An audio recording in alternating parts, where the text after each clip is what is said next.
안녕하세요. 남들이 겪는 막장 사연이 저한테까지 벌어질 거라고는 전혀 상상도 못하며 늘 다른 분들의 사연을 들어왔습니다. 사람 일은 어떻게 될지 모르는 건데 그저 진짜 이런 일이 있을 수 있는 거구나 하는 마음으로 철없이 사연을 들은 저의 모습을 이번 일을 겪으면서 반성까지 하게 되었어요. 그만큼 제가 겪은 일은 막장도 이런 막장이 없겠구나 싶을 만큼 기가 찬 이야기입니다. 역시나 저도 다른 분들처럼 시댁과 얽힌 사연인데요. 여기에는 남편도 포함되어 있어요. 제가 이번 일을 겪으면서 더 힘든 이유가 바로 다른 사람도 아닌 남편이 이 막장 같은 이야기에 들어가 있다는 겁니다. 남편과의 사이는 원래는 좋았어요. 워낙 사람을 좋아해서 맨날 친구들하고 모임, 직장 사람들하고 모임, 거래처 사람들하고 모임 등등 사람 만나는 것 때문에 속을 좀 썩혀서 그렇지 저희는 연애 때부터 그래도 동갑내기라 투닥거리며 재미있게 연애를 했습니다. 그래서 결혼도 빨리 했어요.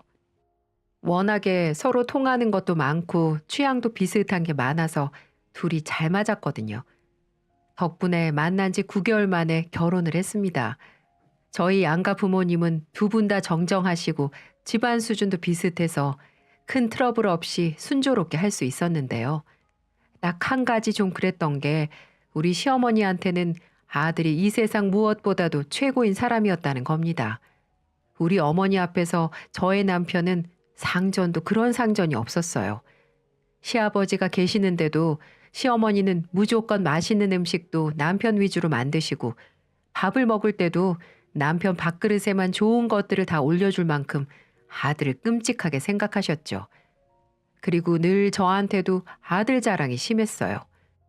얘야, 네가 봐도 우리 아들 참 잘생기지 않았니? 너 어디 가서 저런 인물 찾아보기 힘들다. 내 아들이지만 참 멋들어지게 생겼어. 뭐 이런 자랑은 기본이었습니다. 심지어 남편은 직장이 결혼하고 나서도 계약직을 전전긍긍하며 살았거든요. 근데도 시어머니는 저한테 와서는 우리 애가 능력이 되니까 저렇게 회사도 잘 옮겨 다니지. 요즘같이 취업 어려운 때 이렇게 직장 잘 옮겨 다니는 애들도 없다. 너는 참 복 받은 거야. 잘생겼지, 가정적이지, 돈 따박따박 잘 벌어오지. 이런 신랑감이 어디 있냐고 글쎄. 이런 식으로 말씀을 하시는 거 있죠. 근데 솔직히 능력이 좋으면 진작에 정규직으로 있었겠죠. 근데도 남편은 한 곳에 정착할 생각이 없는지 늘 직장을 1년 다니다 그만두고는 한참 쉬다가 다른 곳으로 옮겨 다녔어요. 그러니 돈 따박따박 벌어오는 것도 늘 그런 것도 아니었죠. 게다가 가정적이라는 말도 인정할 수 없었습니다. 남편은 절대로 가정적인 사람이 아니었거든요. 연애 때나 신혼 때는 남편은 저한테 잘했어요. 집안일도 곧잘 하고 여느 남편들처럼 기념일도 한 번씩 잘 챙겨주는 그런 사람이었죠. 근데 점점 시간이 지날수록 조금씩 변하더라고요. 잘하던 집안일도 귀찮아하고 애들하고도 잘 놀아주지도 않고 심지어는 또 어느 날 갑자기 1년 다니던 일을 그만두고는 그 다음에는 취직할 생각을 안 하는 겁니다. 그래도 전에는 한 3, 4개월 놀면서 면접도 보러 다니는 듯 했는데 이제는 나이 때문에 이직이 안 되는 건지 의지가 없는 건지 6개월이 넘도록 일 갈 생각을 안 하는 거예요. 그래서 한참을 참아주다가 도저히 안 되겠어서 따졌습니다. 일 이제 아예 안 구하기로 한 거야? 나 혼자 벌어가지고 애들 둘 학비에 우리 생활비에 집 대출 이자까지 어떻게 감당을 하냐고. 진짜 이대로 나 몰라라 하고 집에 있을 거야? 아, 구하고 있어. 1년 열심히 일했으면 좀 쉴 수도 있지.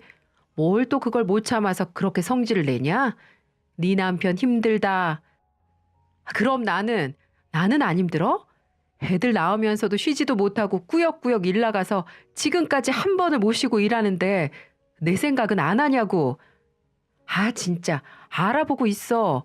요즘 일자리가 없는 걸 어떡하냐? 지는 정규직이라고 유세 떠는 거야, 뭐야? 하여간 떽떽거리는 거 좀 고쳐라. 얼마나 피곤한 줄 알아? 저는 되려 저한테 성질을 내는 남편이 꼴보기 싫어서 옆에 있던 베개를 들어다가 얼굴을 쳐버렸어요. 그랬더니 더 노발대발해서는 저한테 있는 성질 없는 성질을 다 내던 거 있죠.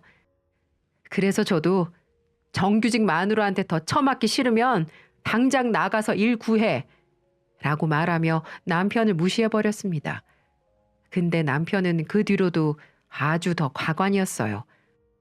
제가 그렇게 말을 하고 나니까 더 오기가 생긴 건지 이번에는 아예 집에 들어 누워서는 나갈 생각을 하지 않는 겁니다. 일을 안 구하겠다 이거죠. 게다가 원래는 일 끝나고 친구들 만나서 밖에서 진탕 부어라 마셔라 하고 오는 게 일상이었는데 지가 안 나가는 대신에 이제는 아예 집으로 친구들을 부르는 거예요. 근데 한두 번까지는 제가 차마 친구들이 와 있는 상태에서는 남편한테 뭐라고 못하고 그때는 안주 만들어 대접하고 이것저것 시중 들어주다가 친구들이 다 가고 나면 남편한테 온갖 성질을 다 부리면서 한 번만 더 말없이 데리고 오면 가만 안 있을 거라고 으름장을 내놨습니다. 하지만 우리 남편도 한 번 꼬장 피우기 시작하면 아주 그냥 유치하기 짝이 없고 고집이 세서 지랄견도 그런 지랄견이 아니었어요. 그래서 그대로 끝날 사람이 아니라는 건 예상하고 있었지만 제 예상보다도 더 빠르게 얼마 못 가 또다시 저의 속을 뒤집는 일을 벌이고 말았습니다. 사건 당일에 제가 일 끝나고 힘들게 집에 돌아왔는데 이미 집 문에 들어가기 전부터 시끌벅적한 소리가 들리기 시작했어요. 저는 그 소리를 듣자마자 확 열이 받아버렸어요. 이것만큼은 이제 참을 수 없다고 생각하고서 아주 당차게 문을 열고 들어가죠. 근데 역시나 문을 열자마자 남편은 이미 술에 취해 얼굴이 벌게져 상기돼 있었고 그 주변으로는 배달 음식과 술을 얼마나 먹은 건지 온갖 쓰레기들이 주변에 난무하고 있었습니다. 그리고 한껏 취한 이 사람들은 저를 보자마자 아이고 형수님 오셨네. 얼른 오세요. 오셔서 한 잔 받으셔야지. 하고는 저를 불러댔어요. 그리고 그 옆에서 제 상태를 눈치 못 챈 남편도 한술 더 떠 저를 불러대기 시작했고요. 얼른 와 이 여편네야. 퇴근하고 빠딱빠딱 와서 남편하고 놀아줄 생각을 해야지. 마누라가 안 놀아주니까 친구들 불러 모은 거 아니야. 얼른 와서 한 잔 받고 원샷 해라. 눈치코치가 없는 건지 아니면 이를 갈고 나를 골탕 먹이는 건지 도통 감이 안 잡히는 남편을 향해 저는 불과 며칠 전 이제 또 한 번 이런 상황을 만들면 가만히 안 있을 거란 말을 아주 제대로 지켜주었어요. 어떻게 했냐고요? 저는 그대로 가서 저에게 술잔을 내밀고 있는 남편에게 다가가 그 앞에 잔뜩 쌓여져 있는 새 소주병 하나와 맥주병 하나씩을 열었습니다. 그 모습을 보는 남편과 남편 친구들은 제가 화끈하게 술병을 따는 모습을 보면서 오 거리더라고요. 그리고 그 중에 한 사람은 아 우리 형수님 아주 화끈하시네 라며 호응까지 했죠. 그리고 저는 그 말대로 제대로 화끈한 모습을 보여주었습니다. 저는 제가 손수 딴 소주병과 맥주병을 들어 그대로 남편 머리 위로 부어버렸어요. 제가 생각해도 당시 제 모습이 마치 마녀와도 같았는데 그걸 남편 친구들도 느꼈는지 다들 엄청 당황해 하더니 하나 둘 자리를 뜨기 시작했습니다. 당연히 눈치가 있으면 그 자리에 더 있을 수 없었겠죠. 하나 둘 일어나더니 헐레벌떡 나간 남편의 친구들이 다 사라지니 그제서야 얼굴이 울그락불그락하며 화를 참고 있던 남편이 꾹 누르고 있던 화를 표출하는 거예요. 그리고는 이 정신 나간 년이 야 미쳤어? 라고 하는 거 있죠. 그래서 저도 지지 않고 그래 정신 나갔다. 남편 새끼도 술 마시고 정신 나가 있는데 나라고 정신 안 나갈 이유 있겠어? 한 번만 더 친구들 데리고 와서 집에다가 술판 버리면 가만 안 둔다고 했지? 한 번만 더 해. 다신 가만 안 둬. 그리고 이 상도 다 네가 치워. 나 이제 절대 이거 안 치울 거니까. 저는 더 이상은 남편을 봐주지 않겠다는 다짐으로 한창 거실에 널브러져 있는 것들을 치우지 않았습니다. 이렇게 하지 않으면 남편의 버릇을 고칠 수가 없을 거라고 생각했거든요. 근데 뛰는 놈 위에 나는 놈 있다고 진짜 기가 차서 지금도 말이 안 나오네요. 남편 역시 며칠을 지나도록 그 상을 치우지를 않는 거예요. 점점 냄새가 나서 참기가 힘들어질 지경에 우리 애들도 엄마, 냄새나! 라고 이야기를 할 정도였습니다. 그래서 저걸 어떻게 처리해야 하나 고민하고 있던 찰나에 우리 남편의 반격이 시작됐어요. 우리 남편이 어떻게 했는 줄 아세요? 저는 오늘만큼은 저 상을 남편 손으로 꼭 치우게 만들고 말리라 다짐을 하고는 퇴근했습니다. 그리고는 아주 마음을 단단히 먹고는 집 안에 들어갔어요. 근데 들어가자마자 저는 그 자리에서 멈출 수밖에 없었습니다. 그리고는 처음으로 이혼까지 생각을 하게 되었죠. 집 안으로 들어가니 그 더러워 난리쳐져 있던 상은 깨끗하게 치워져 있었습니다. 대신에 그 위로 다른 음식들이 올라가 있었고 그 주변으로는 남편의 지인들이 모여서 또 한바탕의 술자리를 가지고 있었어요. 그리고 그 사람들 외에 또 저희 집에서 왔다 갔다 거리고 있는 한 사람으로 인해 저는 까무라칠 뻔했습니다.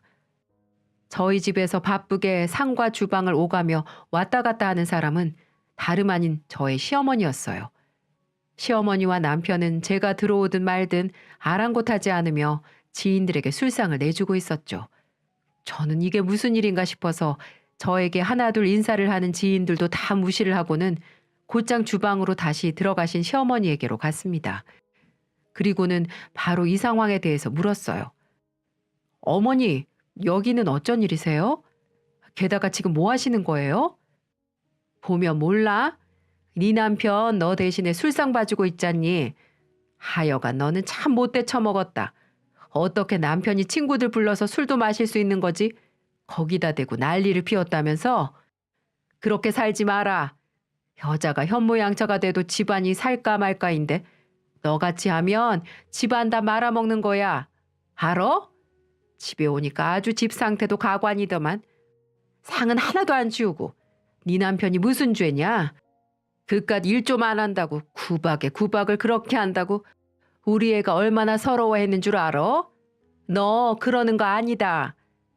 시어머니는 저한테 남편 편을 들며 한참 잔소리를 했어요. 저는 정말 속으로 너무 열받았지만 일단 저 대신에 술상 차리고 있는 시어머니에게 뭐라고 할 수는 없어서 도왔습니다. 하지만 그래도 시어머니가 계시더라도 남편의 버릇은 고쳐야 한다고 생각했기 때문에 한참을 떠들다가 지인들이 돌아가고 나서는 남편에게 또 한 번 화를 질렀어요. 이거 이제 당신이 치워. 나는 할 만큼 했으니까 이 상까지 또 나보고 치우라는 소리 하지도 마. 저는 화를 내며 남편에게 이야기를 했습니다. 근데 우리 시어머니가 옆에서 가만히 있지 않으셨죠. 이게? 야, 너 평소에도 내 아들한테 이렇게 대하냐? 너 어디 가서 이런 남편 구할 수나 있는 줄 알아?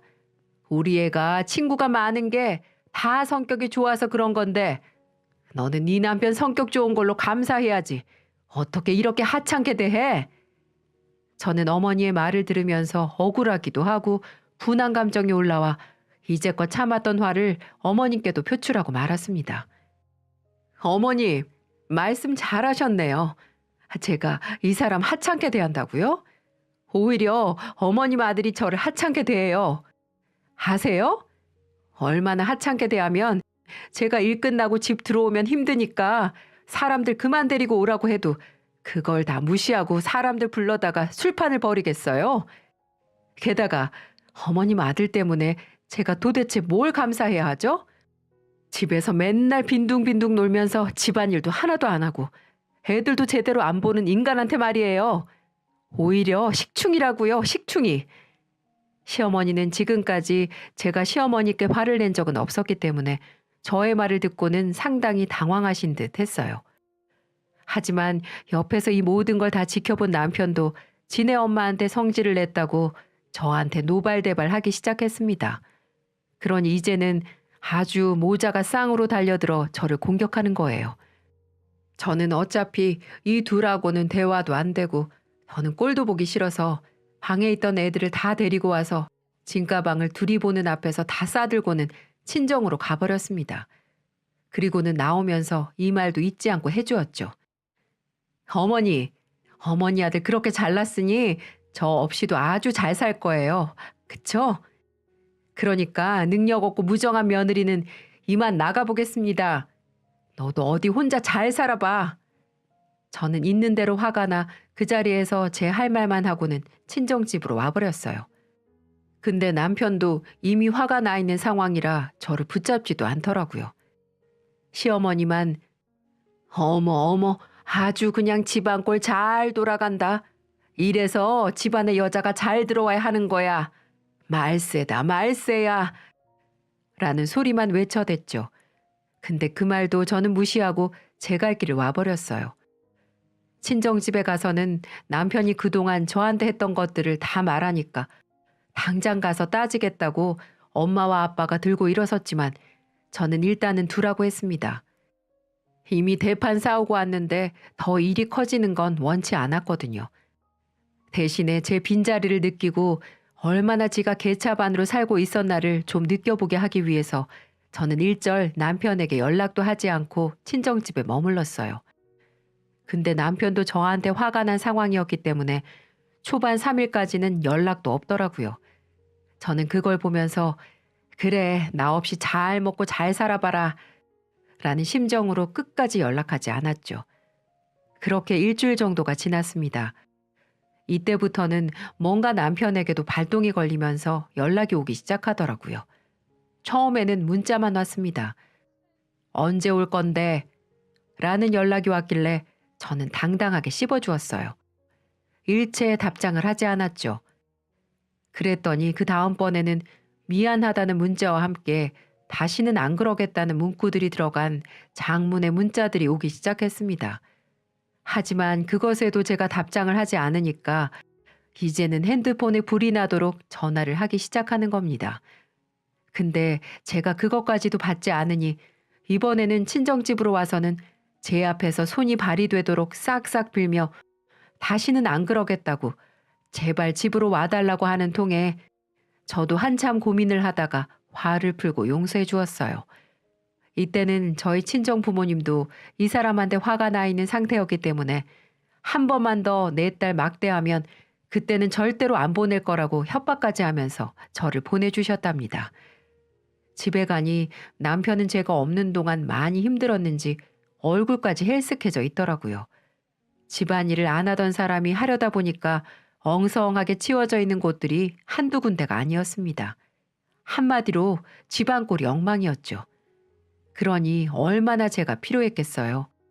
저는 또 한 번 더 그러면 이번에는 이혼이라며 얼른 일자리 구해서 가장 노릇이라도 하라고 했더니 이때는 열심히 일을 알아보다가 취직을 다시 했습니다.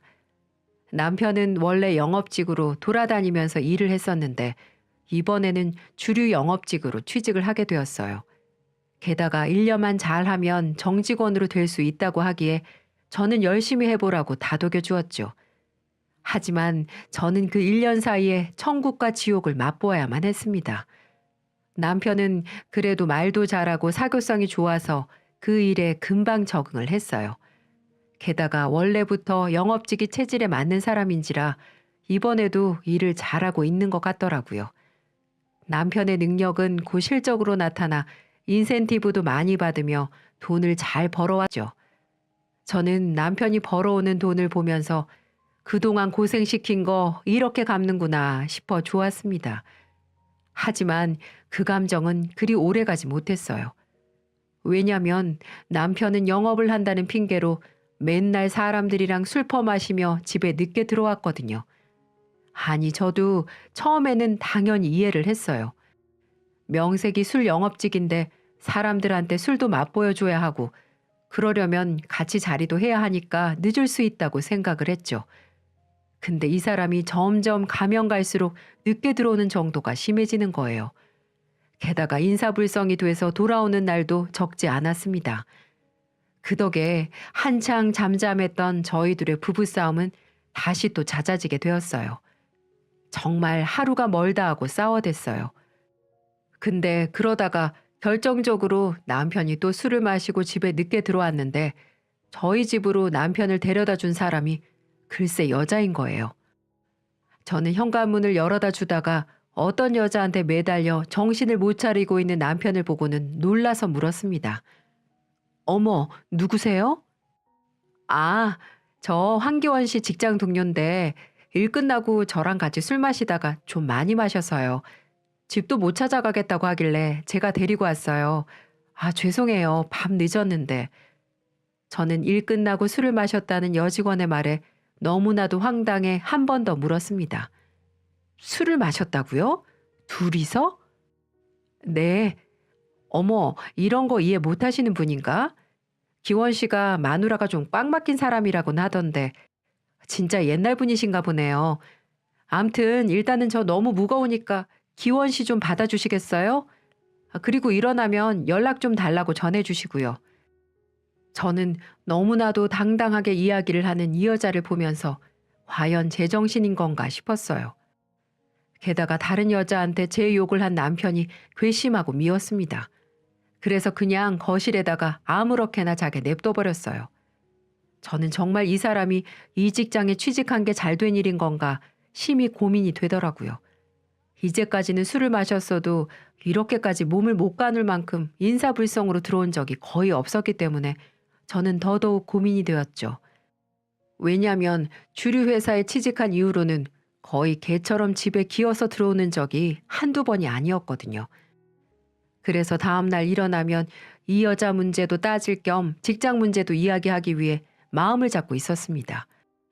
하지만 저는 다음날 남편의 여자 문제도 직장 문제도 아닌 다른 문제 때문에 남편에게 소리를 질러야만 했어요. 정말 이제껏 한 번도 경험해보지 못했던 일이었고 저는 이 일로 인해 정말 심히 놀라 뒤로 넘어갈 뻔했습니다. 다음날 아침 일찍 일어나 거실로 나갔는데 여전히 거실 바닥에서 자고 있던 남편이 글쎄 누워있는 채로 오줌을 싸버린 거예요. 처음에는 몰랐어요. 남편 근처에 가니 이상한 액체가 그 주변에 흥건히 있어 뭔가 봤더니 남편 바지가 있는 대로 다 젖어 있고 그 주변에서는 쾌쾌한 냄새까지 나죠. 그걸 본 순간 저는 또 한 번 열이 뻗쳐 자고 있는 남편의 뺨을 있는 힘껏 쳐버렸습니다. 그리고는 소리를 질렀어요. 야! 당장 일어나 이 개만도 못한 놈아! 남편은 자고 있던 중에 갑자기 맞아 깜짝 놀란 채로 일어났습니다. 그리고는 순간 정신을 차리더니 본인이 갑작스럽게 맞은 게 억울했는지 저한테 소리를 지르더라고요. 이게 뭐 하는 짓이야? 뭐 하는 짓이긴. 너, 네 꼴 좀 봐. 네가 지금 무슨 짓을 했는 줄이나 알아? 여자랑 밖에서 술 퍼마시고 온 것도 모자라서 아예 그 여자한테 엎여서 들어오질 않나? 근데 이번에는 자다가 오줌까지 싸? 네가 사람이냐? 어? 길바닥에서 사는 개지? 제 말에 남편은 화들짝 놀라며 자기 상태를 봤고 자기 옷과 주변이 흥건한 걸 보더니 놀라서 화장실로 달려갔습니다. 저는 그 뒤에다 대고 본인이 알아서 치우라고 소리를 질러버리고는 밖으로 나와버렸어요. 그때는 남편도 민망했는지 저한테 미안하다고 하던 거 있죠. 하지만 그때뿐이었습니다. 그 뒤로 저는 여자 문제도 다 따졌지만 아무것도 아니라면서 저에 대해서 나쁘게 말한 건 정말 미안했다고 이야기를 했어요. 하지만 남편은 몇 번이나 그 여자와 단둘이 술을 마시다가 집에 기어들어왔고 그날도 그 여자가 집에 데려다 주었죠. 그리고는 그 여자는 눈치가 없는 척 솔직한 척 이야기를 하며 남편이 저에 대해서 욕한 모든 것들을 다 들려주었습니다. 저는 그걸 경험할 때마다 정말 비참했고 싫었습니다. 남편에게 정이 다 떨어지더라고요. 그래서 매번 싸움을 걸며 남편에게 난리를 피웠지만 그때뿐이었어요. 게다가 둘의 사이가 심상치 않아 보이기도 했고요. 알고 보니 이 여자는 남편을 개인적으로 좋아했던 걸로 보였습니다. 남편도 마찬가지였던 거고요. 서로 일을 하다 같이 영업을 하면서 한마디로 술로 맺어진 사랑이었어요. 너무 황당하지 않나요? 그리고 남편이 술에 취해 인사불성이 될 때마다 본인이 직접 바래다 준 이유는 봐라, 우리 이런 사이다. 그러니 알아서 이혼해라. 이런 제스처였던 겁니다. 어떻게 알았냐고요? 남편이 술을 먹고 집에 들어와서 곧바로 침대에 골아 떨어질 때 남편의 휴대폰을 검사해 본 적이 있습니다. 도대체 누구길래, 얼마나 대단한 사이길래 이렇게 술을 먹을 때마다 같이 오는 건지 알기 위해서였죠. 남편의 휴대폰은 지문으로 되어 있었기 때문에 자고 있는 남편의 엄지손가락을 대니까 바로 풀리더라고요. 그리고 천천히 하나씩 보기 시작했습니다. 저는 그 휴대폰을 보고 충격을 받고 말았어요. 휴대폰 속에는 같이 다정하게 찍은 사진, 애정행각 사진들이 찍혀져 있었고 더 과간인 건 그들의 대화였습니다. 자기라는 표현을 써가며 둘이 주고받은 대화에는 누가 봐도 연인 사이인 게 확실했거든요. 너무 화가 났어요. 그래서 저는 모든 증거들을 제 휴대폰으로 전송시킨 후 바로 다음 날 변호사 사무실을 찾아갔습니다.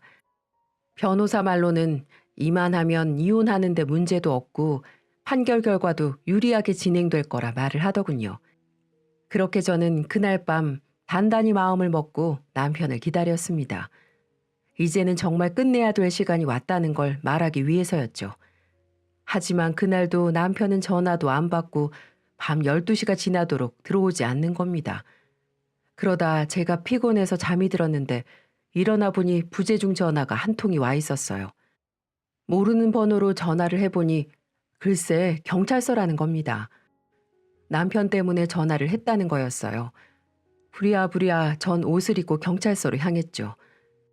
남편이 경찰서로 연행되어서 왔다는 이야기를 듣고 누가 안 놀라겠냐고요. 가보니 시어머니도 와 있더군요. 아마 제가 전화를 못 받아서 시어머니한테까지 남편이 전화한 걸로 보였어요. 저는 싸움이 일어난 건가 싶어서 합의를 해줘야 하면 또 어쩌나 고민스러운 마음으로 달려갔습니다. 근데 남편이 경찰서로 끌려간 이유는 다른 게 아니었습니다. 바로 공연문란죄로 들어가게 된 거였어요. 경찰서로 가보니 남편의 옷은 완전히 엉망이 되어 있고 역시나 인사불성이 되어 한쪽 의자에 널브러져 자고 있었습니다. 저는 무슨 일인가 싶어 일단 경찰에게 물어봤는데 저는 그 소리를 듣자마자 황당함을 넘어서서 쪽팔려서 살 수 없는 감정을 처음으로 느껴야만 했죠. 남편이 잡혀간 이유는 다른 게 아니었습니다. 길거리에서 글쎄 옷을 다 벗어 던지고는 여기저기를 활보하고 있었다는 겁니다. 그래서 그걸 본 시민들이 신고를 한 거고 한참을 돌아다닌 남편으로 인해 경찰들도 같이 실랑이를 하다가 어렵게 옷까지 입혀서 데리고 왔다고 하더라고요. 저는 그 순간 이 인간은 정말 이제 인간이길 포기했구나 싶었습니다. 그리고는 더 이상 제가 감당할 수 있는 사람이 아니라는 것을 깨닫게 되었어요. 그러고는 말했어요. 야, 이혼해. 나 이제 너 같은 거랑 못 살아. 이제는 집에서 오줌 싸는 것도 모자라서 밖에서 옷까지 벗고 다녀? 나 쪽팔려서 너랑 같이 못 사니까 이혼해. 또 깜짝 놀라 정신을 차리고 있는 남편에게 있는 힘껏 화를 내며 이혼하자고 하는데 다짜고짜 제 뺨을 때리는 인간으로 인해 저는 바닥으로 쓰러져야 했습니다. 저의 뺨을 때린 사람은 다름 아닌 시어머니였어요. 시어머니는 남편이 그렇게 우스꽝스러운 죄를 지었는데도 불구하고 우리 아들 어쩌누 하면서 머리를 쓸어 넘기고 있었고 저는 그걸 개의치 않아 하며 남편에게 그 짓을 벌였던 건데 시어머니는 거기에 열이 받아 저의 뺨을 때리고 만 거였습니다. 그리고 저한테 그 자리에서 소리를 지르시더라고요. 뭐야? 야, 남자가 실수할 수 있는 거지. 이게 또 정신을 못 차리고? 너 내가 우리 아들 같은 애 다른 데서 못 만난다고 했어 안 했어? 그런데도 이따위로 말해? 그것도 감히 내 앞에서? 이런 상황에서도 본인 아들 편을 드는 시어머니를 저는 더 이상 시어머니로 보지 않았습니다. 그래서 저도 받은 대로 똑같이 뺨을 때려버리고 말했습니다. 말 잘했네. 그럼 당신이 데리고 살아. 그 잘난 아들 당신이 키우면서 똥 오줌 다 받아내고 다 치워주고 옷 벗기고 입히면서 살아보라고. 나는 이제 안 할 거니까. 당신 아들에 대해서 잘 알고 이러시는 거예요? 어디서 감히 제 뺨을 때리세요, 때리긴. 당신이 이렇게 오냐오냐 키우니까 이 사람이 더 이렇게 막 나가는 줄은 왜 모르세요? 자식 교육 잘못 시켜서 이런 꼴이 됐으면 며느리한테 조금이라도 미안한 감정을 갖고 있어야지. 어디서 며느리 뺨을 때리는 거예요? 나 이 사람이랑 이혼할 겁니다. 이미 이혼 접수도 했고요. 애들 때문에 살아보려고 했지만 정말 지긋지긋해서 못 살겠어요. 이제 당신이 데리고 살아보세요. 얼마나 이 세상에서 최악의 남자인지 조금만 살아보면 아실 거예요. 저는 모두가 놀란 그 상황에 시어머니와 남편에게 싸지르고 나서는 곧장 나왔습니다. 그리고는 두 번 다시 그들과 마주치고 싶지 않아서 이번에도 짐을 다 싸서 애들을 데리고 친정으로 가버렸어요. 이 둘은 노발대발하며 저에게 찾아와 따지고 들려고 했지만 저는 일절 상대해주지 않았어요. 게다가 저희 아빠가 진짜 무서운 사람이라 생선 장사하느라 여장부 같은 우리 시어머니도 감히 대들지 못해 집에 찾아오지도 못했죠. 그 뒤로는 양육권과 재산 싸움 때문에 현재는 계속해서 이혼 소송 중에 있습니다. 저는 괘씸한 남편과 시댁한테 조금의 돈도 주고 싶지 않아 저희가 살던 집도 같이 재산 싸움에 넣어서 계속해서 싸우고 있는 중이랍니다. 그리고 상간녀에게도 위자료 소송도 함께 준비하고 있고요. 변호사 말로는 아이들이 있어서 시간이 조금 걸릴 수 있다고 하는데 그래도 버티려고요. 서로 간에 피 터지는 공방전 중이지만 그래도 저는 제가 이길 날만을 기다리고 있어요. 남편은 경찰서에 끌려간 이후로 초범이라서 경고만 받고 풀려난 듯 했지만 여전히 그 버릇을 못 고치고 있는 듯 했어요. 그리고 얼마 전에 이 시모라는 인간한테 연락이 왔더라고요. 근데 얼마나 웃겼던 줄 아세요? 남편은 저랑 이혼 소송 중에 시댁에 들어갔는데 거기에 들어가서도 제 버릇은 고치지 못했나 보더라고요. 자기 아들은 자기가 고칠 수 있다고 목청껏 자신 있게 말하더니 단 2주 만에 전화가 왔어요. 아이고, 그동안에 도대체 무슨 일이 있었던 거냐? 나 도저히 이 애랑 못 살겠다. 허구한 날 침대에 오줌 싸서 질러놓고 심지어는 어제 자다가 옷장이 화장실인 마냥 거기에다 오줌을 싸고 있더라. 예, 내가 잘못했다. 그러니까 네 남편이니까 어서 데려가. 내가 이 나이 먹고 이놈 뒤치다꺼리 해야겠니? 나는 진짜 못 살겠다. 그렇게 정말 우시면서 하소연을 하는데 얼마나 통쾌하던지요. 저는 그래서 한마디를 했죠. 저기요, 저는 그런 놈하고 지금 몇 년을 참고 살았는 줄 아세요? 왜, 이제 며느리 소중한 줄 알겠어요? 됐고요. 이제 기차 떠나갔고요. 그런 놈이랑 평생 마음 졸이면서 한번 살아보세요. 이만 끊습니다. 하고 일방적으로 전화를 끊어버렸어요. 저를 애타게 부르는 모습이 얼마나 속이 시원하던지 자기 새끼 중요하면 남의 새끼도 중요한 걸 알아야죠. 아마 남은 인생 평온해야 할 노후가 그 남편 놈 때문에 지옥이 될 게 뻔할 겁니다. 그 뒤로 애들은 계속해서 친정집에서 같이 살면서 지내고 있습니다. 싸움이 끝날 때까지는 여기에 머무를 것 같아요. 그 이후에는 재산이 분할되면 바로 집도 팔고 저희는 다른 지역으로 이사 가버릴 계획이에요. 조금도 이 시댁과 가까운 데서 살고 싶지 않았거든요. 그러니 여러분도 꼭 제가 이길 수 있도록 함께 기도해 주시고 지켜봐 주세요. 진작에 이 인간을 털어버렸어야 했는데 왜 그리 받아줬는지 이제는 제가 다 이해가 안 될 정도입니다. 또 좀 더 이 사람을 겪고 결혼을 했어야 했는데 9개월 만에 결혼한 제 자신에 대해서도 반성이 되고 있어요. 그런 말이 있더라고요. 인생에는 서두르는 것 말고도 더 많은 것이 있다. 저는 서둘러 결혼을 하는 바람에 이런 상황을 겪게 된 것 같아요. 참 미련했죠. 하지만 저의 잘못된 선택에서 다시 돌아가려는 좋은 선택을 했기 때문에 더 이상 후회는 하지 않으려고 합니다. 여러분에게는 늘 좋은 선택만 있길 바라며 저같이 악연 말고 좋은 인연들만 주변에 넘치시길 기원하겠습니다. 저의 힘든 사연을 지금까지 함께 들어주셔서 정말 감사합니다.